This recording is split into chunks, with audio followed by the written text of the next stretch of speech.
विघ्नौघवारणं सत्याशेषविश्वस्य कारणं करुणासिन्धुम् आनन्दतीर्थबन्धुं हरिं भजे। अभ्रमं भङ्गरहितम् अजडं विमलं सदा आनन्दतीर्थमतुलं भजे तापत्रयापहं। कामधेनुर्यथा पूर्वं सर्वाभीष्टफलप्रदा तथा कलौ वादिराजश्रीपादोभीष्टदस्सतां। दुर्वादिध्वान्तरवजे वैष्णवेन्दीवरेन्दवे श्री राघवेन्द्र गुरवे नमो अत्यन्तदयालवे।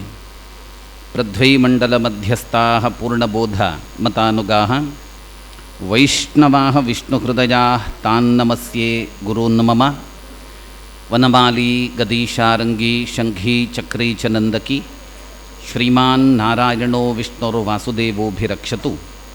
जन्माद्यस्य यतोऽन्वयात् तरतश्चार्तेष्वभिज्ञस्वराट् तेने ब्रह्महृदाय आदिकवये मुख्यन्तजं सूरजः।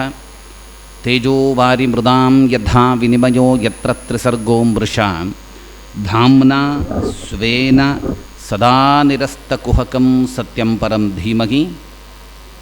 श्रीमदानन्दतीर्थचरणौ शरणं प्रपद्ये। श्रीगुरुभ्यो नमः। भगवान श्री कृष्ण का चरणारविंद में नमन समर्पण करके, भगवान मुख्य प्राण का चरणारविंद में नमन समर्पण करके परम पूज्य स्वामी जी महाराज का दिव्य आशीर्वाद को स्वीकार करके हमारा भागवत का 6th दिन का ज्ञान सत्र क्या है उसको हम आगे बढ़ाएंगे। कल हम थोड़ा देख चुके हैं गजेंद्र का विचार भागवत में कैसे उल्लिखित हुआ है। गजेंद्र जब पानी पीने के लिए उस सरोवर का अंदर जाता है तो उसका पाँव है ना मकर क्रोकोडाइल पकड़ती है। सालों सालों तक इन दोनों का बीच में झगड़ा क्या है वो जा रहा है, हो रहा है। ये गजेंद्र है ना, गजेंद्र यहाँ पर मकर का वजह से बहुत वेदना को अनुभव कर रहा है।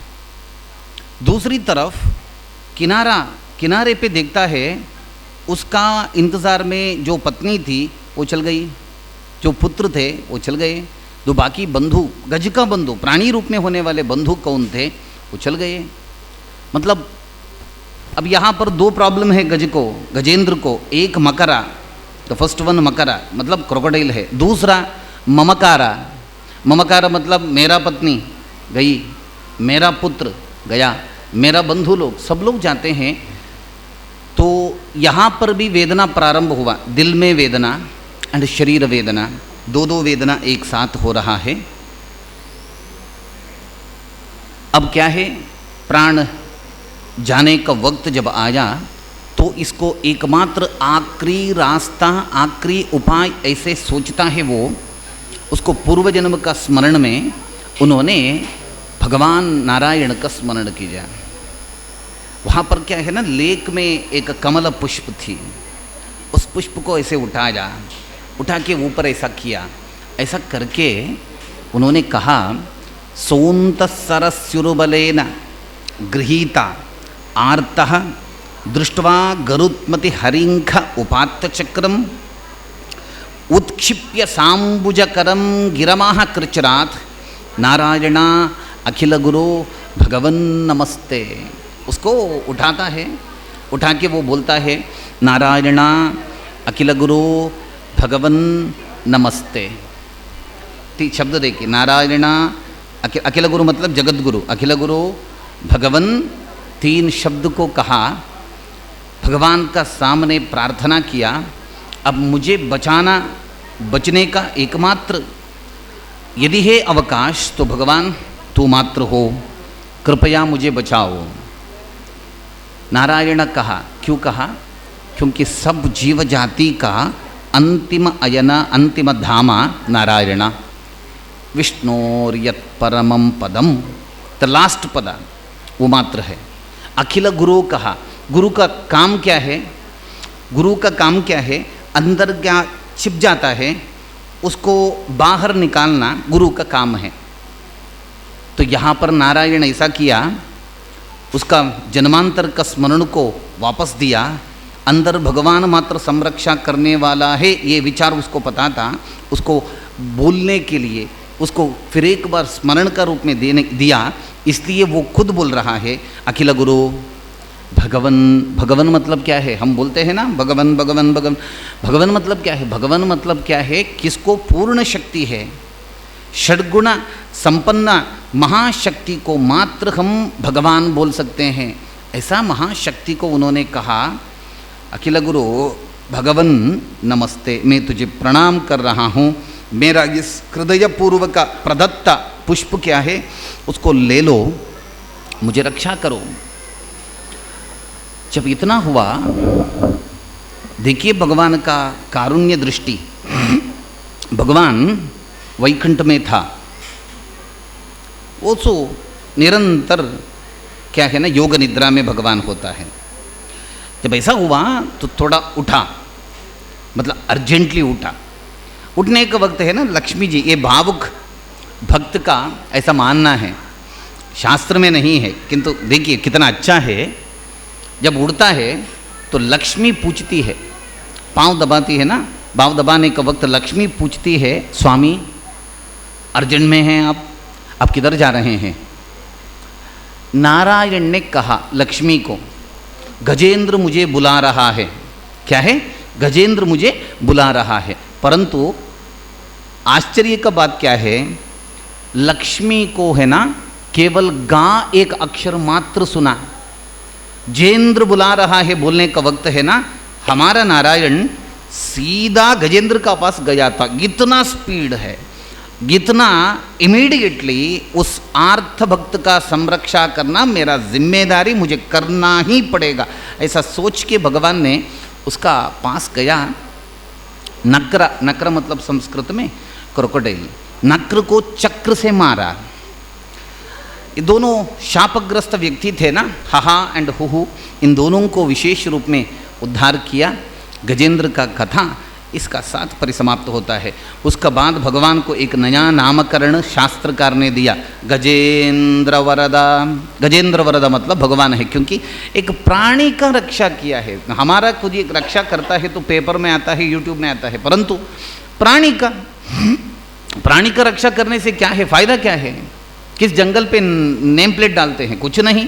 तो भी उन्होंने इस प्राणी का रक्षा करने के लिए हृदयपूर्वक आमंत्रण आह्वान करने से वो गया है ना। It is wonderstruck. ये बहुत बड़ा आश्चर्य का विचार है, बहुत बड़ा आश्चर्य का विचार है, गया। बाद में समुद्र मंथन का एक स्टोरी आता है। समुद्र मंथन क्या है? देवता पक्ष एंड दैत्य पक्षों के बीच में एक क्या है ना कॉम्प्रोमाइज़ हुआ है। आप थोड़ा हम लोगों को सहाय कीजिए, हम समुद्र मंथन करेंगे, समुद्र मथन करेंगे। समुद्र मथन होने के बाद समुद्र मथन से आखिरी वक्त क्या अमृत प्राप्त होगी, उस अमृत को हम समान रूप में डिस्ट्रीब्यूट बंटवारा करेंगे। आप भी अमर हो जाएंगे, हम भी अमर हो जाएंगे। जब दोनों का समान ताकती है, शक्ति है, तो झगड़ा नेक्स्ट इम्पॉसिबल। सो आपको हमारी तरफ से प्रॉब्लम नहीं एंड हम लोगों को आपकी तरफ से प्रॉब्लम नहीं, ऐसा कुछ कॉम्प्रोमाइज़ किया। कॉम्प्रोमाइज़ करके फर्स्ट ऐसा बताने के बाद समुद्र मथन प्रारंभ किया। समुद्र मथन में एक समुद्र मथन का घटना में देखिए भगवान का कृपा, 3 अवतार करता है भगवान। तो मेरु पर्वत, मंदर पर्वत को मथन के लिए चुना मंथ का रूप में, वासुकी सर्प को एक रज्जू का रूप में चुना। बड़ा है धोबी, उतना बड़ा मंदर पर्वत जब उस समुद्र का अंदर डाला तो क्या है ना उसका वेट से वो मंदर पर्वत है ना नीचे नीचे जाने के लिए जब प्रारंभ होता है तो उसको धारण कोई ना कोई करना चाहिए, भूमि को उतना शक्ति नहीं है। तो भगवान उस वक्त मंदर पर्वत को धारण किया। किस रूप में? कूर्म का रूप में। कच्छप है, कच्छप रूप में, कूर्म का रूप में मंदर पर्वत को धारण किया। बेसमेंट जैसे, घर को बेसमेंट चाहिए ना, बेसमेंट जैसे विशेष रूप में वहाँ पर उसका सन्निधान, उसका ऊपर मंदर पर्वत। नेक्स्ट यहाँ पर दोनों का वो मंथन प्रोग्राम कार्यक्रम क्या है वो चालू होता है। फाइनली क्या हुआ, एक एक पदार्थ बाहर आता है। कल्पवृक्ष, कामधेनु, उच्चैश्रवस नाम का एक क्या अश्व, ये पूरा बाहर आता है। एक एक व्यक्ति बाहर आने वाला उस पदार्थ का स्वामी बन जाते हैं। अब हुआ ये पूरा होने के बाद फाइनली क्या हुआ, अत्यंत भीकर एंड भयंकर हालाहल विष क्या है वो बाहर आता है। उस हालाहल विष को शिव ने प्राशन किया, रुद्र ने प्राशन किया। रुद्र ने प्राशन किया, प्राशन करने से पहले उस विष में क्या विषत्व है, अत्यंत तीक्ष्ण विष का वो पावर है ना, उसको थोड़ा निकाल के वायुदेव शिव को दिया। उसको शिव ने स्वीकार किया। कैसे स्वीकार किया, भागवत में थोड़ा कहते हैं, परंतु पद्म पुराण में स्पष्ट रूप में कहा है, उसको ऐसे पकड़ के शिव ने ऐसा पकड़ के एक मंत्र बोल के उसको स्वीकार किया। उस मंत्र बोलने से शिव को, रुद्र को कुछ नहीं हुआ। वो मंत्र क्या है, उन्होंने कहा ओम आदि एंड नमः अंता एंड अच्युत अनंत गोविंद। ओम आदि, नमः अंता, 3 मंत्र, अच्युत अनंत गोविंद। मतलब क्या है, ओम अच्युताय नमः, ओम अनंताय नमः, ओम गोविंदाय नमः, ऐसा बोला। उस विष को प्राशन किया। उस मंत्र का शक्ति से, प्रभाव से महादेव को, रुद्र को कुछ नहीं हुआ, कुछ नहीं हुआ। ये मंत्र का प्रभाव है। हमारा पुराण कहता है ये मंत्र का प्रभाव है। देखिए इतना कुछ हृदयपूर्वक मंत्र बोलने से भी क्या हुआ, विष प्राशन करने के बाद भोलेनाथ का गला है ना, यहाँ पर थोड़ा ब्लैक क्या है, वो शाश्वत रूप में नीलकंठ हुआ। वो उसका अलग नाम, उसका बाद उसको प्राप्त हुआ नीलकंठा। ये बुरा हुआ। ये विष आने के बाद नेक्स्ट अमृत आता है। अमृत कैसे आया, अमृत कलश का बाहर आना ऐसा नहीं है। अमृत कलश बाहर नहीं, अमृत कलश को साक्षात धन्वंतरी पकड़ के बाहर आता है। धन्वंतरी कौन है, जोक ले हंची कड़ो बोल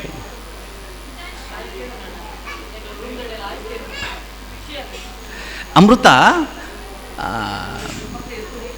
ये अमृत कलश को पकड़ के है ना, भगवान का और एक रूप, विशेष रूप में वहाँ पर अवतार करता है। उसका नाम है धन्वंतरी। आज भी आयुर्वेद का वो प्रवक्ता है। धन्वंतरी मंत्र का विशेष रूप में संस्मरण करके कोई भी वैद्य आयुर्वेद पढ़ता है, पढ़ने के बाद कुछ टैबलेट, काढ़ा, कषाय देता है, वो काम करता है। ऐसा महाशक्ति धन्वंतरी अमृत कलश को पकड़ के प्रादुर्भूत हुआ। ये प्रादुर्भूत होने के बाद अमृत कलश जब प्राप्त होता है, ये दैत्य एंड देवता पक्षों का बीच में फिर क्या है ना, झगड़ा होता है। अमृत हम लोगों को चाहिए, अमृत हम लोगों को चाहिए, अमृत चाहिए। अब क्या है, एक डिसिप्लिन में क्या है ना, अमृत मथन हो रहा है, डिसिप्लिन पूरा गया।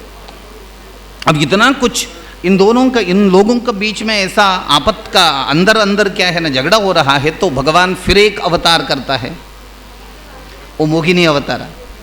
एक लड़की, अत्यंत सुंदर लड़की का अवतार विशेष रूप में धारण करके वो आता है। आने का वक्त क्या है ना, देवता पक्ष का लोगों के लिए, देवता शक्तियों के लिए पता है ये हमारा भगवान, इसका स्त्री वेश है, परंतु दैत्यों को मोह करने वाला अवतार है, इसलिए नाम है मोहिनी।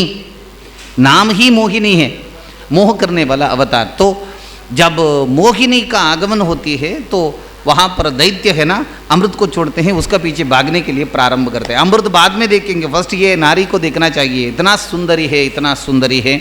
अब मन पूर्ण नहीं हो रहा है।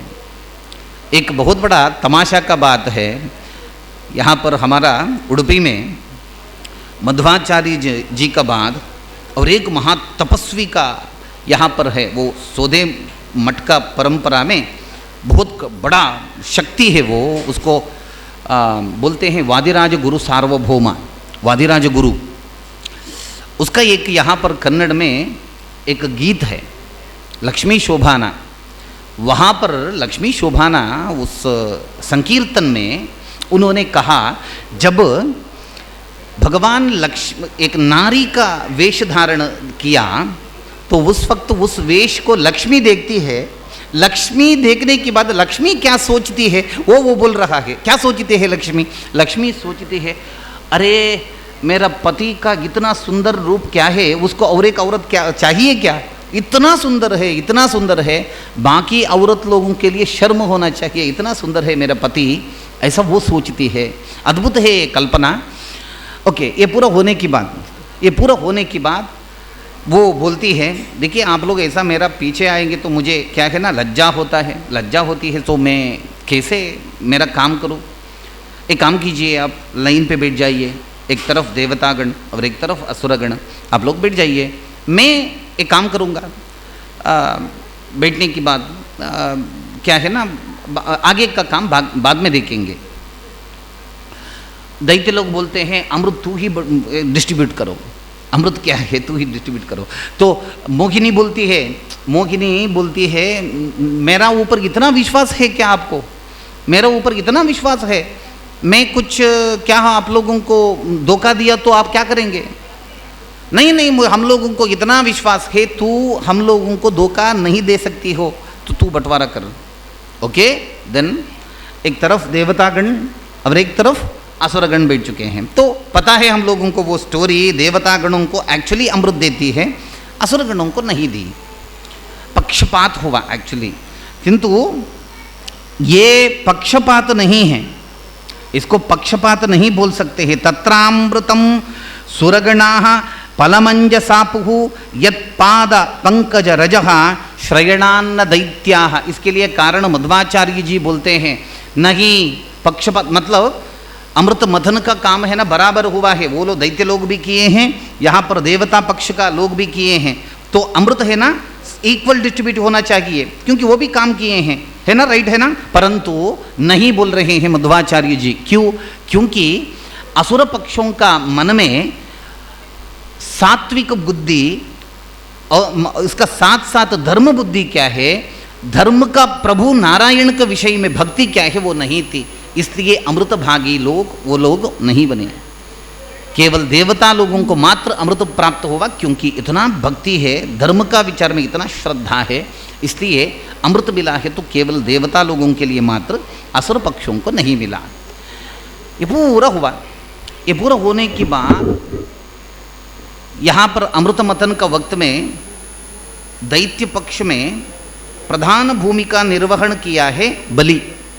एक्चुअली बलि है, बलि प्रहलाद का पोता, प्रहलाद का पुत्र बलि है। सो क्या हुआ, देवता लोग हम लोगों को धोखा दिए हैं, ये पता चलने की बात है ना। ये सब लोग आलोचना करते हैं, हम लोग एक काम करेंगे, बड़ा यज्ञ करेंगे। तो शुक्राचार्य दैत्य लोगों का पुरोहित है, उसको वर्ण किया, उसको आने के लिए कहा। बड़ा यज्ञ का नाम क्या है? विश्वजित याग। विश्वजित याग मतलब उस याग कोई करने का विषय में सफल होगा तो पक्का पूरा विश्व को वो जीत जाता है। बलि है ना, बलि इसका यजमान है, उसका साक्षात दीक्षित है उस यज्ञ का। संकल्प विश्व को क्या है, जीत जाना चाहिए, विशेषतः स्वर्ग हमारा कब्ज में होना चाहिए। ये पूरा हुआ। अब यहाँ पर यज्ञ संपन्न हो रहा है, तो नर्मदा नदी का तट में ये पूरा हो रहा है।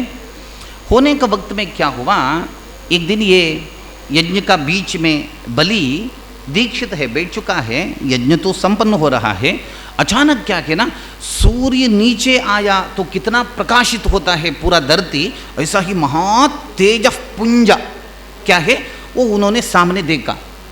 कुछ लोग कुछ ना कुछ बताते हैं, अरे यार यहाँ पर सूर्य का आगमन हो रहा है, तेजस्वी का आगमन हो रहा है, मानव का आगमन हो रहा है, महाशक्ति का आगमन हो रहा है। कुछ लोग है ना अलग अलग बात बोल रहे हैं, परंतु वो करीब आने के बाद ये लोग देखते हैं तो कौन आया, छोटा बच्चा। अभी इसको उपनयन हुआ है, थ्रेड सेरेमनी अभी हुआ है। देखता है बलि कितना सुंदर है बच्चा, बहुत सुंदर है। उसको अर्घ्य दिया, अर्घ्य मतलब हाथ धोने के लिए पानी, पाद्य दिया, पाद धोने के लिए पानी, इसको मधुबर्क दिया। ये तो रॉयल कुछ क्या है ना पीने का वस्तु है उसको दिया। पूरा देने के बाद उसको बिठाया। बिठाने के बाद उससे पूछा बलि, क्या पूछा? स्वामी जी, तो देखने का वक्त ही पता चलता है ब्राह्मण पुत्र है। सो स्वामी जी आप क्यों आया, उद्देश्य क्या है आपका, बताइए। तो वो उसको एक्चुअली नाम क्या है पता नहीं, किंतु वो छोटा था इसलिए वामन इसका नाम है, वामना। वामन कौन है? कश्यपा एंड अदिति दोनों दंपतियों का पुत्र। पुत्र मतलब वो भी सेम है। जब उसका जन्म हुआ शंकर चक्र गदाधारी होके ही जन्म हुआ है, मतलब उसको भी पता है ये हमारा बच्चा नहीं, वो विश्व का पिता है। ये पूरा हुआ द्वादशी पयोव्रता ऐसा कुछ महाव्रताचरण करने के बाद अदिति उस बच्चा को जन्म लेने का सौभाग्य उसको प्राप्त हुई है, जन्म देने का भाग्य उसकी हुई है। ये पूरा होने के बाद क्या हुआ, वामन बोलता है नहीं राजन, मुझे बहुत बड़ा आशा कुछ नहीं है। कितना पूछना चाहिए एक व्यक्ति से और एक व्यक्ति उतना ही पूछना चाहिए। आपका पास बहुत है, करोड़ करोड़ संपत्ति है, किंतु मुझे अब कितना ज़रूर है, मैं उतना मात्र आपसे पूछ सकता हूँ। ऐसा ही बलि ने कहा राजन मुझे केवल 3 कदम जगह चाहिए, 3 स्टेप जगह चाहिए। बलि कहा अरे बच्चा थोड़ा सोच के पूछो, क्योंकि एक व्यक्ति एक बार बलि का सामने कुछ पूछने की बात और व्यक्ति का सामने कभी भी नहीं पूछना चाहिए। बलि इतना दान देने वाला व्यक्ति ऐसा उस समय में प्रसिद्ध था। एंड आज भी हम बोलते हैं ना बलिदान बलिदान बलिदान बलिदान। बलिदान मतलब क्या है? बलिवत दानम, बलि जैसा दान। बलि कैसा दान दिया है उसका समान दान है ना, और एक नहीं हो सकता है इतना। तो उन्होंने कहा, वामन को कहा मेरा पास मांगने की बाद, मैं कुछ देने की बात है ना, तू कभी भी और एक का पास जाके मांगने का ज़रूरत तो पूरा तेरा जिंदगी भी नहीं आना चाहिए, इसलिए थोड़ा सोच के बताओ। अच्छा लड़की चाहिए तो मुझे बताओ, मैं व्यवस्था करता हूँ। अच्छा घर चाहिए तो बताओ मुझे, मैं व्यवस्था करता हूँ। गोल्ड चाहिए, कुछ पैलेस चाहिए, कुछ भी चाहिए तो बताओ। ये 3 कदम से क्या होता है तेरा? नहीं मुझे उतना ही चाहिए, उससे ज़्यादा मुझे इतना दुराशा भी नहीं है। वामन बोल रहा है, भगवान का अवतार है, वामन बोल रहा है मुझे उतना दुराशा भी, अति आशा दुराशा एंड बहुत अभिलाषा क्या है वो मुझे नहीं है। 3 कदम देने का यदि हो सकता है तो दे दो मुझे, उतना मात्र में मांग रहा हूँ, याचन कर रहा हूँ। बलि अब दान देने के लिए उद्युक्त हुआ। उसका धर्मपत्नी का नाम है बलि का विंध्यावली। विंध्यावली उसका धर्मपत्नी का नाम है। विंध्यावली अब इसका हाथ में पानी डालना चाहिए। पानी को यदि बलि नीचे छोड़ा तो दान कर्म समाप्त होता है, बाद में दान देना ही पड़ता है। उससे पहले शुक्राचार्य जी है ना, वो इसको स्टॉप करने के लिए बोलते हैं, स्टॉप इट, इसको थोड़ा रुको, तेरा दान प्रोग्राम क्या है उसको थोड़ा संभाल के करो। क्यों है?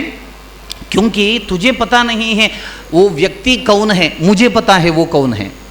तुझे पता नहीं, तू केवल उसका बाहर का केवल चित्रण मात्र देख के तू देने के लिए संकल्प किया, मुझे पता है वो एक्चुअली कौन है। एंड तू यदि दान देने का संकल्प किया तो तू फंस जाएगा। तेरा अंदर क्या कुछ कितना है पूरा लूट के जाएगा वो। तो सोच, बार बार सोचो। अथवा एक व्यक्ति और एक व्यक्ति को कुछ देने से पहले कुछ विचार को सोचना चाहिए। पैसा है तो हमारा पास, पैसा को 5 विधों में बंटवारा करना चाहिए। कैसे? शुक्राचार्य जी ने कहा धर्मायाम, धर्म का विषय में पैसा क्या है उसको बंटवारा करना चाहिए। आप कुछ धर्म कीजिए, अच्छा कर्म कीजिए। यशसे हम लोगों को कुछ फेम एंड नेम आने के लिए कुछ पैसे डोनेशन देना चाहिए। ऐसे बोर्ड डालते हैं, डोनेशन देना चाहिए। यशसे अर्थाया, पैसा उसके लिए खर्चा करना चाहिए, पैसा से पैसा मिलना चाहिए। बैंक में डिपॉजिट डालते हैं, क्या फ़ायदा?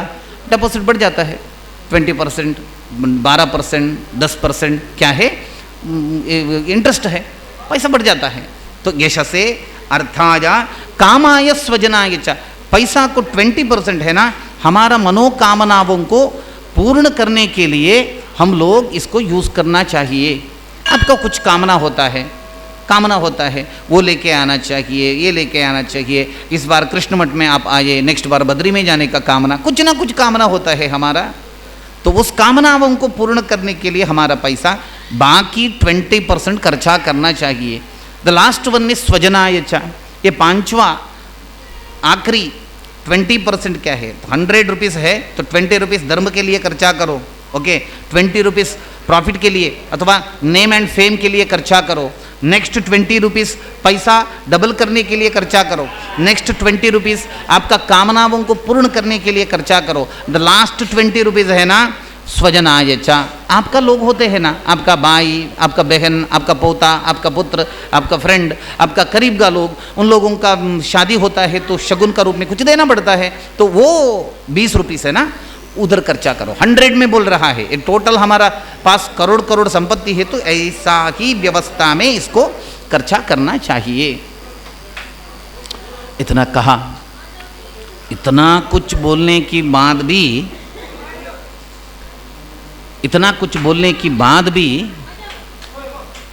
वो बलि है ना, दान देने का काम से पीछे नहीं हटा।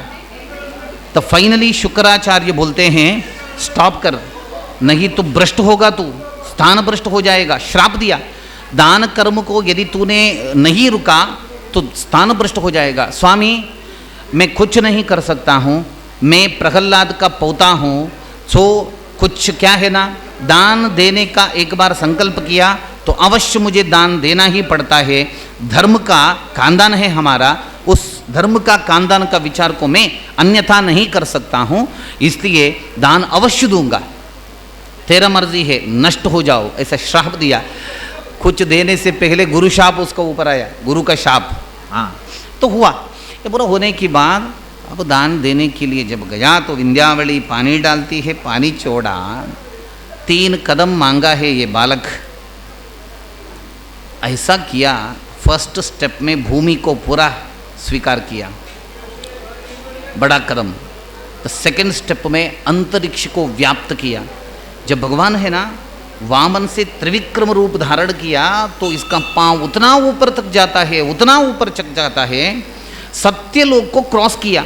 आपको पता होना चाहिए ये भूलोक है, भुवलोक, सुवलोक, तपलोक, महालोक, जनलोक एंड फाइनली सत्यलोक। सत्यलोक को भी क्रॉस किया। जब सत्यलोक की तरफ भगवान का पांव बढ़ रहा है तो सत्यलोक में ब्रह्मा जी थे ना, वो पाद को धोते हैं, वो पानी स्वर्गंगा का रूप में नेक्स्ट क्या है ना, भूमि की तरफ आता है। ऐसा कुछ चिंतन है। तो दो कदम क्या है, केवल 2 कदम से ऑलमोस्ट क्या बलि का प्रॉपर्टी है पूरा दान का रूप में लिया है। अब कुछ नहीं बचा, काली काली है बलि। तो फाइनली क्या हुआ, बलि से वामन पूछ रहा है, राजन 3 स्टेप को देने का वादा है, प्रतिज्ञा किया हो, संकल्प किए हो, केवल 2 ही स्टेप हुआ है, तीसरा स्टेप किधर रखूं, तीसरा कदम किधर रखूं, मुझे बताओ। क्योंकि बाकी है ना, एक बाकी है, नहीं तो तेरा संकल्प असत्य संकल्प होगा, पूरा खानदान के लिए है ना, तू एक असभ्य व्यक्ति एंड तेरा वजह से ब्लैक डॉट हो सकता है तेरा खानदान का ऊपर। तो अब सोचो मुझे क्या करना है, आखिरी कदम किधर रखना है। तो बलि ने कहा, स्वामी मैं कभी भी असत्य नहीं बोल सकता हूँ एंड मेरा खानदान का नाम खराब करने का व्यक्ति मैं कभी भी नहीं बनता हूँ। तो किसको देखना है, किधर है, तीसरा स्टेप किधर है? उन्होंने कहा इधर रखो, मैं हूँ ना, अभी मैं हूँ, तो मेरा शिरोभाग का ऊपर आपका पांव रखिए। इसका साथ क्या है ना, 3 स्टेप आपका समाप्त हो जाएगा। इसका साथ साथ मेरा दान का वो संकल्प भी सत्य हो जाएगा, तो रखिए, ऐसा कहा। एक्चुअली कुछ संदेह, डाउट के लिए अवकाश है। बलि किधर है? धरती में है ना? बलि धरती में है। धरती को एक पाँव में पूरा इन्होंने आक्रमण करके लिया तो उसका अंदर बलि है, तो वो भी आएगा ना। तो नेक्स्ट बलि थर्ड स्टेप क्या है? तीसरा कदम मेरा ऊपर को ऐसा कैसे बोल सकता है? क्योंकि फर्स्ट स्टेप में ही बलि को भी लिया इन्होंने। ये एक टोटल स्टोरी है ना। बलि का टोटल स्टोरी क्या है, वामन का टोटल स्टोरी क्या है, एक विशेष संदेश दे रहा है हम लोगों को। ये मनुष्य का उपासना करने का विधि ऐसे शास्त्रकार बोलते हैं। मनुष्य है ना, भगवान का उपासना कैसा करना चाहिए, वामन अवतार में इसको विशेष रूप में अनुसंधान करना। वामन फर्स्ट क्या है ना, वो वामन कैसे आया? अत्यंत छोटा रूप में आया, छोटी रूप में, अत्यंत सूक्ष्म रूप में आया। ऐसा ही ध्यान स्थिति में हम लोगों को पता होना चाहिए, भगवंत अत्यंत सूक्ष्म रूप में मेरा अंदर है। ध्यान का फर्स्ट स्टेप इधर है। यदि वो नहीं है तो मुझसे कुछ नहीं हो सकता है। दूसरा स्टेप क्या है? न कि मेरा अंदर कौन भगवान है, वो विश्वतोमुख व्याप्त हो चुका है, व्याप्त होने वाला है, व्याप्त हो सकता है, इतना बड़ा शक्ति है इसका। ये ध्यान का दूसरी स्टेप है। तीसरा स्टेप क्या है? इतना सब कुछ पता होने की बाद ऑटोमेटिकली हम भगवान का सामने सरेंडर हो जाएंगे। वो बलि सरेंडर हुआ, भगवान के सामने इसे शिरोभाग को किया, सरेंडर हुआ। हाँ, ये तीसरा स्टेप है। जब ये पता चलता है ना ऑटोमेटिकली, अरे मेरा अंदर भी वही है और मेरा बाहर भी वही है। अत्यतिष्ठ दशांगुलम, पूरा विश्व समाप्त होने की बाद भी 4 अंगुल प्रमाण का व्याप्ति उसका है। इसका मतलब क्या है? सर्वत्र वो व्याप्त है, तो उसका सामने मैं क्या हूँ? मैं कुछ भी नहीं हूँ। ऐसा सोच के है ना हम सिर ऐसे झुक जाते हैं ना। ये बलि का टोटल अवतार से हम लोगों को विशेष रूप में अनुसंधान करने वाला विचार है, ऐसा कहा। ये पूरा होने की बाद नेक्स्ट है ना, शुक्राचार्य यज्ञ को कंटिन्यू करते हैं। ये पूरा हुआ, उसके बाद मत्स्यावतार का एक स्टोरी आता है। मत्स्यावतारा, वहाँ पर सत्यव्रत नाम का एक द्रविड़ राजा था, सत्यव्रत उसका नाम है। उन्होंने कृतमाला नाम का नदी में हर रोज़ की तरफ तर्पण दे रहा था। तर्पण मतलब ऐसे अंजलिबद्ध पानी को नीचे छोड़ना, भगवान का नाम से तर्पण करना, छोड़ना, ऐसा दे रहा था। एक दिन क्या हुआ, आश्चर्य है, तर्पण देने का लिए पानी ऐसे लेता है, उस पानी को देखता है, एक मछली है, छोटी मछली। अरे ये तो कैसे आया, ऐसे सोचता है। मछली को छोड़ने के लिए जब जाता है राजा, मछली बोलती है, राजा मुझे मत छोड़, इधर है ना मुझसे बड़ा मछलियां हैं, वो मुझे खा सकते हैं, मेरा अपाय स्थिति में मैं हूँ, तो मेरा रक्षा कर, इधर से कुछ अलग व्यवस्था, कुछ अलग पात्र में मेरा क्या है ना व्यवस्था करो, ऐसा मछली बोलती है। मछली बोलने के बाद उन्होंने क्या किया, कारुण्य राजा था, कारुण्यपूर्ण राजा था, उन्होंने क्या किया, उस मछली को एक कलश में डाला, एक कलश, छोटी कलश में डाल, कलश में डाल के थोड़ा समय तक उस कलश का पानी को देख रहा है। वो मछली है ना व्याप्त हो रहा है, वो तो पूरा पात्र को व्याप्त हो रहा है, बड़ा हो रहा है, बड़ा स्वरूप प्राप्त करके वो मछली बोलती है, राजा इधर मुझे जगह कम पड़ रहा है, थोड़ा अन्य व्यवस्था करो ना, थोड़ा बड़ा भांड में, भांड मतलब पात्र है, बड़ा भांड में, पात्र में उस मछली को फिर व्यवस्था किया। देख रहा है वो मछली उस पात्र को व्याप्त की। अरे ये क्या हो रहा है, एक ही क्षण में इतना बड़ा शरीर एक प्राणी को कैसे हो सकता है? हैरान हुआ राजा कि क्या हुआ। ये या वो उस पात्र को व्याप्त होके वो बोल रही है, मुझे राजा कुछ व्यवस्था करो, अन्य प्रदेश में मुझे डालो। तो राजा ने सोचा ये पूरा, इससे पूरा बेहतर क्या है ना, कुछ बिना जलचरीय प्राणी, एक लेक होता है ना सरोवर में, उधर डालूंगा, शायद वहाँ पर आराम से जी सकती है ये मछली, ऐसा सोचता है। सोच के उस लेक में उस मछली को डाला। देख रहा है वो मछली, वो मत्स्या वो जब देख रहा है तो पूरा लेक है ना, सरोवर व्याप्त हुआ। अरे यार अब क्या करेंगे, मछली व्याप्त होके बोल रही है, राजा ये तो यहाँ पर जगह मुझे कम पड़ रहा है, मुझे अन्य व्यवस्था करो। अब क्या बचा है, नदी की तरफ लेके जाता है, नदी का अंदर डालता है, परिस्थिति सेम है, नदी को व्याप्त की एंड बोल रही है वो मछली, नहीं मुझे जगह कम पड़ रही है, राजा अन्य व्यवस्था करो। तो उन्होंने उस महामत्स्य को समुद्र में डालने का संकल्प किया। समुद्र में डाला। डालने का वक्त है ना, वो मछली बोलती है, राजा इधर डाला ओके, किंतु मैं यहाँ पर समुद्र का थोड़ा व्यवस्था को देखो, यहाँ पर मैं है ना, मुझसे भी बड़ा बड़ा मछलियाँ हैं, तिमिंगिला बोलते हैं ना, तिमिंगिल शार्क जैसा बड़ा बड़ा अत्यंत अपायकारी प्राणी ये सब हो सकता है इधर, उससे मुझे अपाय है ना, क्या व्यवस्था करेगा तू?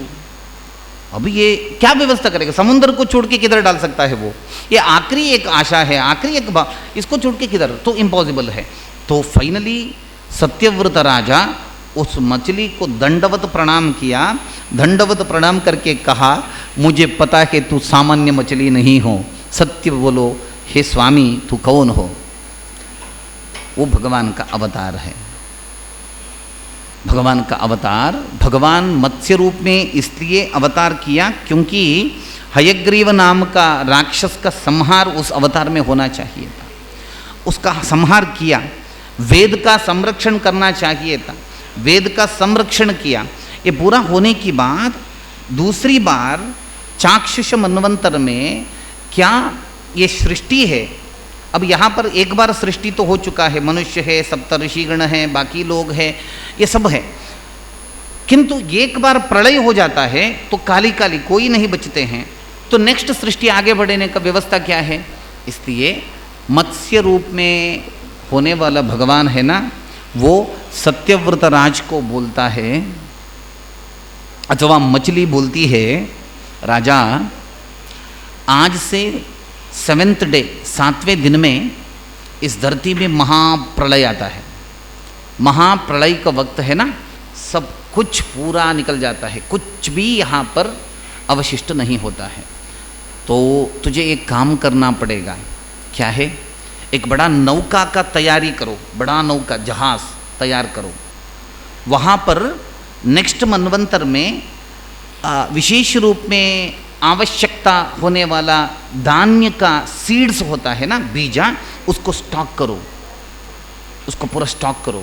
एंड सप्त ऋषि लोग हैं, सप्त ऋषियों को तेरा नौका में बिठाओ, बिठा के तू मेरा इंतज़ार करो, जब प्रलय आएगी तो प्रलय का पानी में तेरा नौका आना चाहिए, परंतु तरंग विपरीत होता है, द वेव्स है ना, तेरा जहाज को इधर उधर करेगी, तो अवश्य तुझे क्या करना पड़ेगा?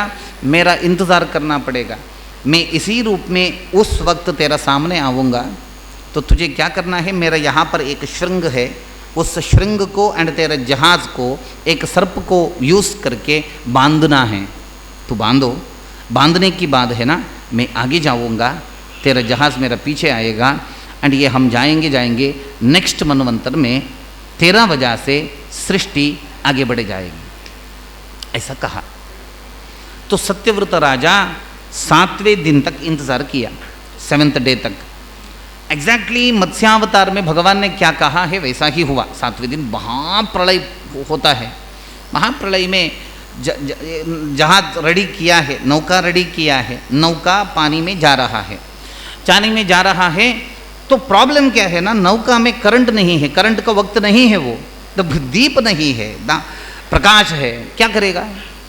तो उस वक्त है ना, एक अद्भुत बात देखो, भागवत बोलता है, उस वक्त ऋषियों का तेजस होता है ना, मुख का तेजस, वो करंट का रूप में काम किया, उससे सब कुछ पदार्थ को सत्यव्रत राज ने देखा।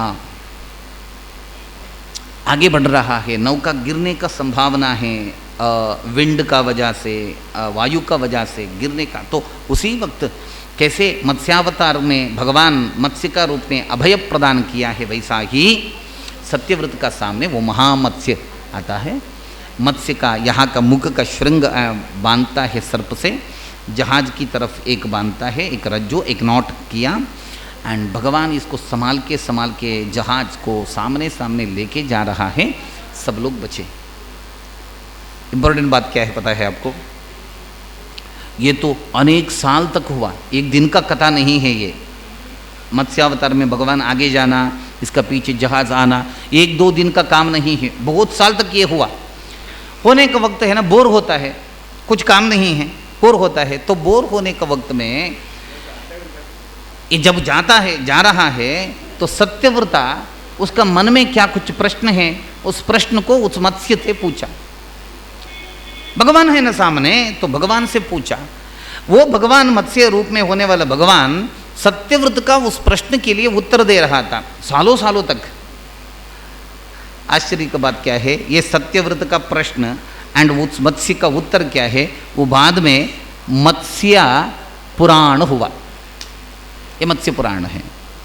हाँ, इसका साथ साथ मत्स्यावतार का साथ साथ ऑलमोस्ट भगवान कितना अवतार इस धरती में किया है, ऑलमोस्ट समाप्त होता है। अब केवल आप काउंट करेंगे तो परशुराम एक बाकी है, राम बाकी है, वो तो बहुत इसको संक्षिप्त करके उस स्टोरी को बताते हैं। नेक्स्ट तो कृष्ण का ही स्टोरी है, वो वेरी इंपॉर्टेंट। एक्चुअली भागवत प्रवृत्त हुआ है कृष्ण का कथा बोलने के लिए। हाँ, यहाँ तक हुआ है। नेक्स्ट पूरा है ना राजा महाराजाओं का स्टोरी बताने वाला नवम स्कंद, 9th स्कंद का तरफ हम हैं। राजाओं का कथा इसलिए क्योंकि वो लोग महाभक्त थे, भगवान का भक्त लोग थे। भगवान का भक्ति करने से, भगवान का आराधन करने से, भगवान का विशेष पूजा करने से क्या कुछ मिलता है, उसके लिए वो साक्षात दृष्टांत है। इसलिए उसका कथा को भागवत है ना नेक्स्ट बोलने के लिए उद्युक्त है।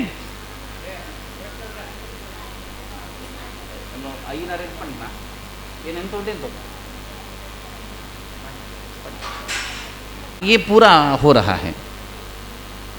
तो वहाँ पर क्या है ना, वंशानुचरितम मनु का वंश का विस्तार रूप क्या है वो भागवत बोल रहा है। मनु का 10 बच्चे लोग थे, उनमें एक बच्चा का नाम है वृषद्रा। उसको गोपालन करने की जिम्मेदारी दिया। रात्रि काल में एक बार एक व्याघ्र उस गौशाला में अटैक करके गो को अपहरण करने का जब प्रयत्न करता है, तो उसको मारने के वक्त क्या किया, तलवार में वृषद्रा गो है ना गाय का सिर को काटा। इससे अत्यंत क्रोधिष्ट होके उसका गुरु है ना, आश्रम में था वो, उसका गुरु उसको श्राप देता है। ये एक पुत्र का स्टोरी है। दूसरा पुत्र है क्या है, दिष्टा। दिष्टा अत्यंत श्रेष्ठ यज्ञ किया है, मरुत यज्ञ बोलते हैं। ऐसा यज्ञ है ना इस धरती में तब तक नहीं हुआ है, उसका बाद भी नहीं हुआ है। इतना बड़ा यज्ञ को दिष्ट ने किया।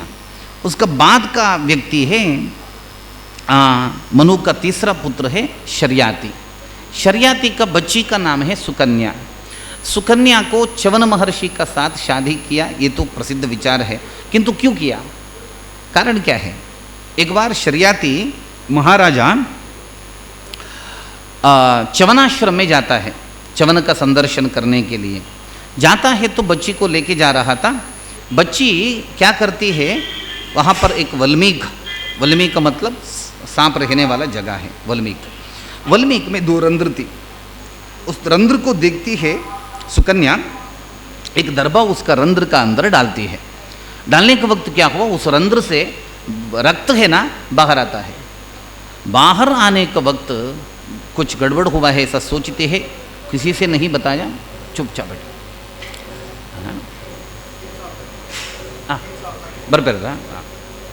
तो क्या है, इतना कुछ घटना होने के बाद क्या हुआ, वहाँ पर शर्याति का परिवार लोग थे ना, परिवार लोगों का विसर्जन इंद्रिय क्या है, मलमूत्र द्वार क्या है, वो स्थगित हुआ, वो स्टॉप हुआ, कुछ नहीं हो रहा है कर्मा। शर्याति पूछता है ये क्या हो रहा है, क्या कोई व्यक्ति इस आश्रम में गलत कर्म किया है तो बताइए, क्योंकि ऐसा नहीं हो सकता है तो बताइए।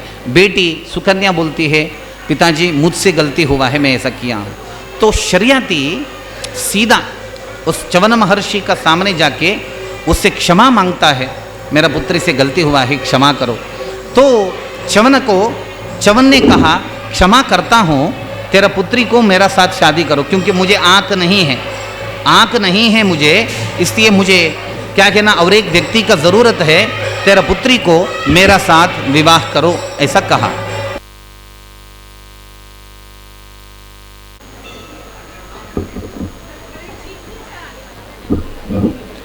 उसका बाद वंश का चरित्र का विस्तार कथा क्या है भागवत में हम देख रहे हैं।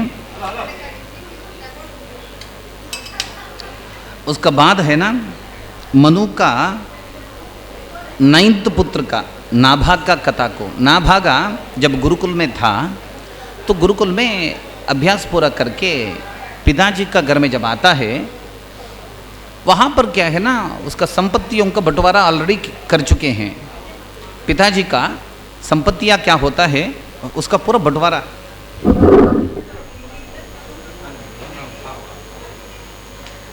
किया। तो नाभागा उधर जाके पूछता है, स्वामी पिताजी मुझे क्यों भाग नहीं, मैं तो आपका पुत्र हूँ, मेरा नाम नाभाग है, किंतु मुझे आपका संपत्तियों में भाग क्यों नहीं से उसलिए बहुत कुछ कहा। तू ज्ञानी हो, सत्र में जाओ, वहाँ पर पुरोहित लोग मंत्र भूल जाते हैं, तब उसको मंत्र याद करवा दो, तुझे वो लोग अवश्य कुछ ना कुछ देंगे, वो तुझे बहुत काफ़ी होता है। ऐसा ही नाभाग ने किया तो संपत्ति मिलता है। बाद में उसको लेके आने के लिए उन्होंने प्रयत्न किया तो रुद्रदेव आता है, उसको ये पूरा संपत्ति मेरा है ऐसा बोलता है। बाद में क्या हुआ, फिर एक बार पिताजी का पास आता है नाभागा, पिताजी से पूछता है क्या यज्ञ अवशिष्ट पदार्थ रुद्र का भाग है क्या? तो मनु बोलता है हाँ अवश्य ये पूरा भाग है ना, रुद्र का भाग है। तो सीधा नाभाग जाता है, रुद्र का भाग क्या है रुद्र के लिए देता है, दे के उससे विशेष रूप में कहा ये आपका भाग है, मैं इस भाग को ग्रहण किया, मुझे क्षमा करो। अत्यंत प्रसन्न होकर रुद्रदेव उसको आशीर्वाद करता है, तो ये पूरा संपत्ति तेरा है, इसका साथ साथ जब कुछ किस मंत्र को तू स्मरण करेगा उसका अर्थ है ना स्फुरित तुझे होगा, ऐसा आशीर्वाद दिया। आगे कल हम पूरा कृष्ण का कथा को विशेष रूप में देखने वाले हैं, बहुत राजा लोगों का स्टोरी, इससे मुख्य भाग हमारा कृष्ण का कथा है। कल का दिन ये समाप्त हो रहा है, कल का दिन कृष्ण का सामने वो कथा को हम लोग देखेंगे ऐसा बोल के आज का श्रवण यज्ञ को समाप्त कर रहे हैं। यः सर्वगुण संपूर्णः सर्वदोष विवर्जितः प्रियतां प्रीतये बालं विष्णुर्मे परमः सुहृत् श्रीहरि कृष्णार्पणमस्तु।